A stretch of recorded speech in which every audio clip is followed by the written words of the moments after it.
Assalamualaikum warahmatullahi wabarakatuh. Yang terhormat Ibu Dr. Anda Lilik Tismawati MPD dan Ibu Alvin Loreta MPD selaku dosen pengampu mata kuliah pendidikan anak usia dini. Di sini kami dari kelompok 12 akan mempresentasikan materi dengan judul Praktik Pendidikan Anak Usia Dini di Dunia dan Indonesia. Sebelum kami mulai akan kami perkenalkan diri terlebih dahulu. Ada saya Dani Elisa Resti dengan NIM 120142168 dan kemudian ada saya sendiri Ahnaf Gonim dengan NIM 120142169 dan yang terakhir ada Maulida Wuri Pawestri dengan NIM 120142170. Di sini saya selaku moderator akan memimpin jalannya presentasi pada hari ini. Ya, langsung saja slide pertama akan dibawakan oleh Saudari Maulida Wuri Pawestri. Saya persilakan. Baik, terima kasih atas moderator. Di sini saya akan menjelaskan pengertian pendidikan anak usia dini. Menurut Undang-Undang Nomor 20 Tahun 2003 halaman 6 tentang Sistem Pendidikan Nasional Pasal 1 Butir 14, pendidikan anak usia dini adalah suatu upaya pembinaan yang ditujukan bagi anak sejak lahir sampai dengan 6 tahun yang dilakukan melalui pemberian rangsangan pendidikan untuk membantu pertumbuhan dan perkembangan jasmani dan rohani agar anak memiliki kesiapan dalam memasuki pendidikan lebih lanjut. Menurut Nurholimah 2008, PAUD adalah usaha sadar dalam memfasilitasi pertumbuhan dan perkembangan jasmani dan rohani sejak lahir sampai dengan usia 6 tahun yang dilakukan melalui penyediaan pengalaman dan stimulasi bersifat mengembangkan secara terpadu dan menyeluruh agar anak dapat bertumbuh kembang secara sehat dan optimal sesuai dengan nilai, norma, dan harapan masyarakat.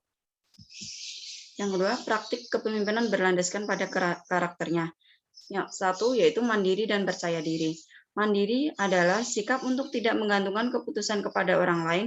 Seseorang yang menjalankan wirausaha harus mampu hidup mandiri, tidak bergantung dengan orang lain, mampu memberikan keputusan terhadap suatu masalah dalam usahanya. Pengertian kepercayaan diri adalah suatu sikap atau keyakinan atas kemampuan diri sendiri, sehingga dalam melakukan tindakan tidak terlalu sering merasa cemas. Yang kedua yaitu rajin dan kooperatif. Rajin adalah sifat manusia yang melakukan suatu hal dengan bersungguh-sungguh untuk mencapai suatu tujuan. Kooperatif adalah sekumpulan strategi pembelajaran yang dirancang untuk mendidik siswa dalam bekerja sama dalam sebuah kelompok. Yang ketiga yaitu sederhana dan peduli. Sederhana adalah kebiasaan atau perilaku sehari-hari yang dilakukan sesuai kebutuhan dan kemampuan serta tidak mencerminkan sikap yang berlebihan atau mengandung unsur kemewahan. Sedangkan peduli adalah sebuah nilai dasar dan sikap berpihakan kita untuk melibatkan diri dalam persoalan, keadaan, atau kondisi yang terjadi di sekitar kita. Yang keempat yaitu jujur dan sopan. Jujur adalah sikap lurus hati menyatakan sebenar-benarnya tidak berbohong dan berbicara sesuai fakta. Sedangkan sopan adalah perilaku atau tindakan yang baik, bijak terhadap orang lain. Yang kelima yaitu pengayom dan pemberi teladan. Pengayom adalah memberikan perlindungan. Pemberi teladan adalah sesuatu yang patut ditiru atau baik dicontoh tentang perbuatan dan dilakukan. Terima kasih, saya kembalikan kepada moderator.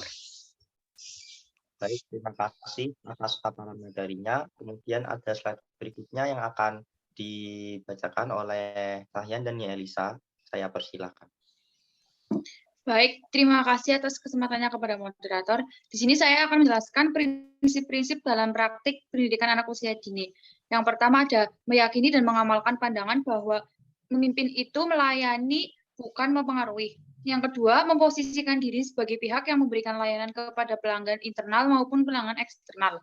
Yang ketiga, menjadikan norma-norma yang berlaku di masyarakatnya sebagai landasan dalam mengoperasikan organisasi. Yang keempat, menggerakkan anggota untuk bekerja dengan memberikan contoh atau teladan, bukan memberikan instruksi. Dan yang terakhir ada bersikap positif, responsif terhadap perubahan-perubahan maupun kritikan-kritikan.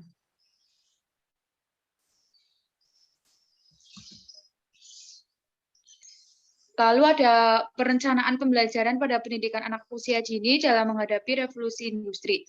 Yang pertama ada karakteristik lebih cepat atau faster, ya ini di mana karakteristik ini berkaitan dengan dimensi waktu yang mendeskripsikan kecepatan dan kemudahan atau kenyamanan dalam penyelenggaraan layanan PAUD. Lalu yang kedua ada karakteristik lebih murah atau cheaper, Ya ini karakteristik ini berkaitan dengan dimensi biaya yang mendeskripsikan harga atau biaya yang lebih murah dari layanan PAUD yang diselenggarakan. Lalu yang ketiga ada karakteristik lebih baik atau better yang yaitu di mana karakteristik ini berkaitan dengan dimensi kualitas layanan PAUD yang diberikan oleh lembaga PAUD. Baik, terima kasih. Saya kembalikan lagi kepada moderator. Ya, terima kasih Cayandani Elisa atas paparan materinya.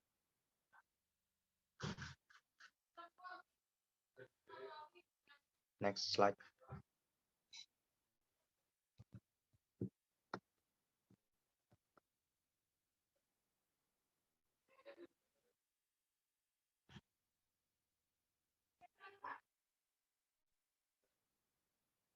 Ya, slide berikutnya ada kesimpulan.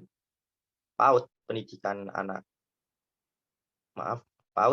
anak usia dini adalah jenjang pendidikan sebelum jenjang pendidikan dasar yang merupakan suatu upaya pembinaan yang ditujukan bagi anak sejak lahir sampai dengan usia 6 tahun yang dilakukan melalui pemberian rangsangan pendidikan untuk membantu pertumbuhan dan perkembangan jasmani dan rohani agar anak memiliki kesiapan dalam memasuki pendidikan lebih lanjut. Berkenaan dengan sistem pelaksanaan pendidikan anak usia dini di Indonesia, banyak sekali lembaga-lembaga penyelenggaraan PAUD yang tidak mengindahkan sistem pelaksanaan pendidikannya. Next. Kemudian slide berikutnya ada saran.